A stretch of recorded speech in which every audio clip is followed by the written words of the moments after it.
তো দুদিন ধরে খুবই কাজে ব্যস্ত ছিলাম, যার জন্য আর ভিডিও করা হয়ে ওঠেনি। এটা করা হয়েছিল অনেক আগেই, কিন্তু সেইটা আর আপনাদের কাছে তুলে ধরা হয়নি।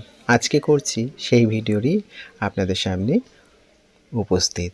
এটা অনেক দিন আগেকারই হয়েছে, প্রায় 2-3 দিন আগেকারই ভিডিও, কিন্তু দেখাচ্ছি আজকে।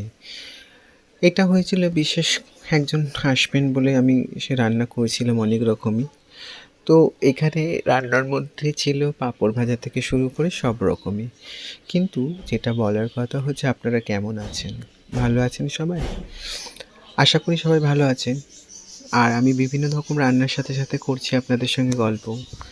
যদিও আপনাদের সঙ্গে প্রায় 2 দিন হয়ে গেছে আমার যোগাযোগ নেই, কারণ হচ্ছে আমি এতটাই ব্যস্ত ছিলাম।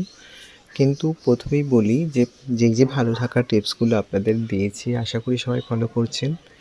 আর সাথে সাথে আপনাদের এটাও বলি যে আগামী দিনে কিন্তু সুস্থ থাকতে হলে আমাদের কিন্তু এই ভালো থাকার সহজ উপায়ের চ্যানেলটিকে আপনাদের সাথে যুক্ত থাকতে হবে। যারা এই পরিবারে নতুন তাদেরকে বলি যে ভালো থাকতে গেলে আমাদের সবসময় কিন্তু নিজেকে ভালো রাখতে হবে, আর নিজেকে ভালো রাখার সহজ উপায়গুলোই কিন্তু এই ভালো থাকার সহজ উপায় চ্যানেলটিতে পাবেন।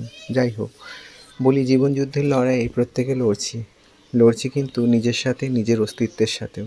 তো আপনারা প্রত্যেকে বলুন তো যে আগে কেমন ছিলেন আর এখন কেমন আছেন? আমার শর্টসগুলো দেখে দেখে আপনারা কি মোটিভেশন কিছু নিজেদের মধ্যে একটা প্রাইমারি এনার্জি বা শক্তি তৈরি হচ্ছে, যেখানে মনে হচ্ছে যে হ্যাঁ আমিই সব পারবো?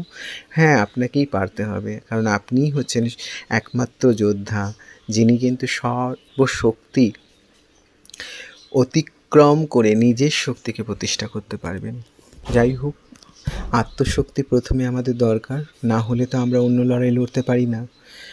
তো এই পর্যন্ত প্রত্যেকের পজিটিভ থিঙ্ক কী এসেছে, নেগেটিভ কী এসেছে আমাকে যদি একটু বলেন কমেন্টে, তাহলে আমি একটু বুঝতে পারবো। যাই হোক, আপনাদের বলি যে প্রতি মুহূর্তে কিন্তু আমরা লড়ছি, আর এই লড়াইটা কিন্তু শুধু আমাদের নিজেদের অস্তিত্বের সাথে নয়, সমাজের সাথে আর জীবনের প্রতিটা প্রতিকূলতাকে হারানোর জন্য একটা লড়াইয়ের প্রস্তুতি। যাই হোক, ভালো থাকার সহজ উপায় আপনাদেরকে বলি, যাদের যাদের আমার চ্যানেলটা ভালো লাগছে সাবস্ক্রাইব করবেন, লাইক করবেন, কমেন্ট করবেন, শেয়ার করবেন।